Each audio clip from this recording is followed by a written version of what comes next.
Imagine waking up in paradise, palm trees swaying, yachts floating over crystal water, and sunlight glimmering off million-dollar towers.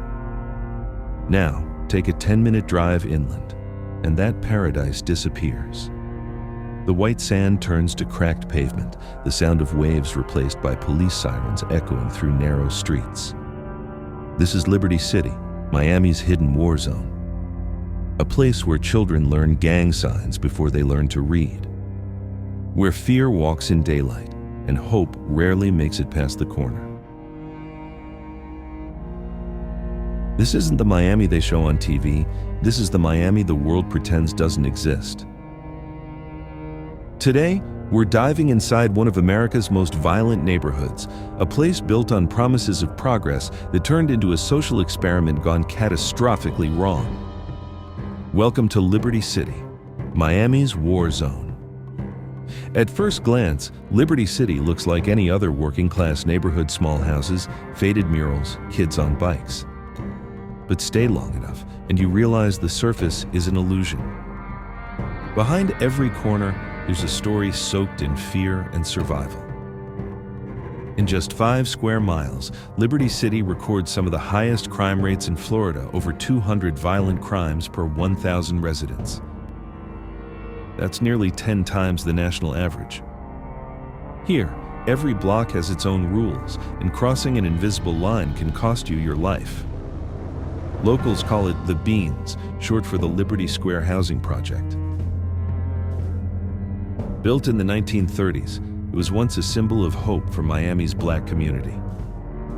Now, it's a monument of decay, surrounded by chain-link fences, boarded-up homes, and street memorials made of teddy bears and flickering candles. In this part of Miami, sirens are more common than birdsong. Gunfire replaces fireworks, and the only thing that travels faster than bullets is bad news. For outsiders, Liberty City feels like another world, one that operates on survival, silence, and the unspoken law. Mind your business or lose it.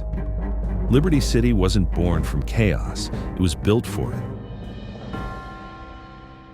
In the 1950s, federal planners dreamed of creating a model city, a clean, structured black community meant to represent progress during segregation. But behind that dream was the reality of control.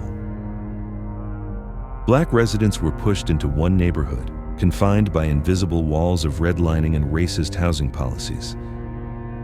While white families received loans to move to Miami suburbs, black families were denied mortgages.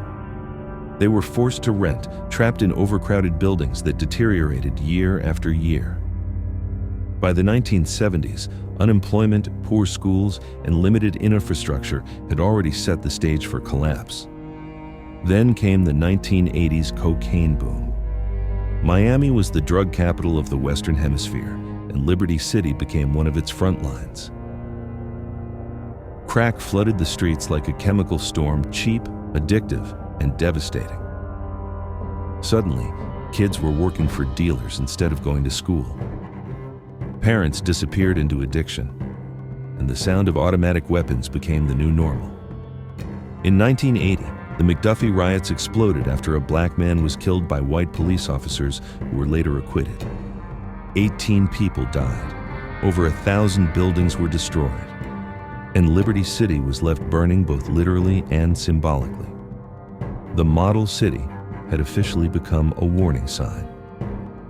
Fast forward to today, and Liberty City remains a scar that never healed. Walk down Northwest 12th Avenue, and you'll feel the weight of decades pressing down.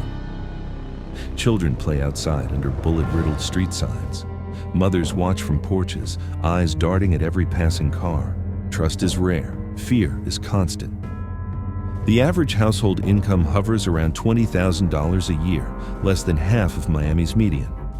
More than 30% of residents live below the poverty line. Jobs are scarce, schools are underfunded, and housing is falling apart. The streets are patrolled not just by police, but by local crews like the Boobie Boys, 3rd Street Gang, and the Bloods.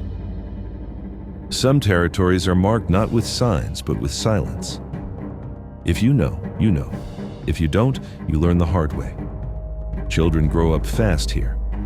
By the age of 10, many can identify gun calibers by sound. By 12, they've seen someone get shot. And by 15, they've already chosen join a gang or survive alone. The police presence is heavy, but the trust is non-existent. Many residents describe raids where doors are kicked down without warning or investigations that never lead to justice. It's not protection, it's containment. Liberty City is policed like a battlefield, not a neighborhood. And still, despite the violence, there's life here resilient, raw, and real. Community centers try to keep kids off the streets. Churches feed the hungry. Neighbors look out for one another in quiet defiance of a system that forgot them long ago. The deeper you look into Liberty City, the clearer the pattern becomes. This neighborhood wasn't destroyed by violence, it was designed to absorb it. Every decade, the city announces a new revitalization project. New logos, new speeches, new promises. And yet, the story never changes. The latest effort of $450 million redevelopment of Liberty Square claims to bring progress and opportunity. But on the ground, it feels more like an eviction notice. Families who have lived here for generations are being displaced, forced out under the banner of urban renewal. Old buildings are demolished, replaced by sleek apartments that locals can't afford. Developers call it progress, residents call it erasure. It's not just gentrification, it's a slow, quiet cleansing of poverty. And it's happening under the same government that once promised equality. Politicians get their photo ops, contractors get their deals. But the people of Liberty City, they get priced out of their own home. Meanwhile, law enforcement cracks down harder than ever. More patrols, more arrests, more surveillance. Yet crime persists. Because policing symptoms without curing causes is good business. Every arrest means funding. Every tragedy means attention. Every broken community means control. It's not chaos, it's choreography. The violence doesn't end where Liberty City's borders do. It spreads through Miami, through Florida, through the American psyche. When tourists sip cocktails in South Beach, they have no idea that just a few miles away, families are mourning sons lost to gunfire. When real estate ads promise revitalized neighborhoods, they're built on the ashes of displaced lives. The divide between Miami's paradise and Liberty City's reality isn't just physical, it's moral. How can a city spend millions beautifying its beaches while children grow up dodging bullets? And beyond the numbers, 31 homicides in 2020, 50% higher non-fatal shooting rates lies something more dangerous: numbness. A generation growing up without the expectation of safety. People desensitized to tragedy, conditioned to survive rather than live. But the disease of neglect doesn't stay contained. Health crises spread from homelessness. Violence bleeds into neighboring communities. Fear shapes policy, and stereotypes define identity. Liberty City is both a place and a prophecy, a warning of what happens when inequality becomes normal. Miami sells perfection palm trees, sunlight, the American dream wrapped in neon and ocean breeze.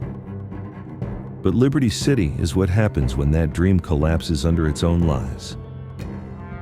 Once called Model City, it's now the blueprint for systemic failure, a living museum of what decades of neglect, segregation, and greed can do to a community. Here, every bullet fired is an echo of broken promises. Every boarded window, a reminder that paradise was never meant for everyone. And yet, amid the decay, there's defiance. Because the people of Liberty City are still standing. They survive every plan, every policy, every betrayal. Their resilience is both heartbreaking and heroic. So the question isn't what went wrong here. It's why did the system need this place to exist in the first place? Why build paradise next to hell unless someone benefits from the contrast? Liberty City isn't a failure. It's proof that the system is working exactly as designed. And that's the truth about Liberty City, a war zone hidden beneath Miami's endless sunshine. If this story opened your eyes, hit the like button and subscribe to Inside America's Darkest Streets. Because the deeper we go, the clearer it becomes. These aren't isolated tragedies, they're blueprints. I'm your host, and this is the side of America they don't want you to see.